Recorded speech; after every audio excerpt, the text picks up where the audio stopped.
Hello everyone, welcome to our episode 48. आज हम we will continue with all tenses.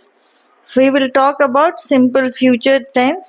Simple future tense हम use करते हैं जब हम कोई planning कर रहे हो या कोई decision ले रहे हो या किसी को promise किया हो. When we talk about simple future tense, we use the word will. Example, I will call you, she will join the class, we will practice English.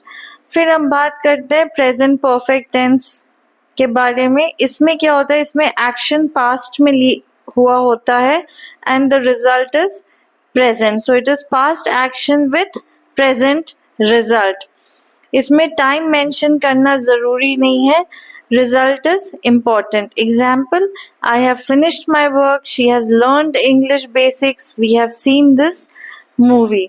हम बात करते हैं पास्ट परफेक्ट टेंस के बारे में. इसमें क्या होता है कि one past action happened before another past action. Example, I had eaten before I went to office.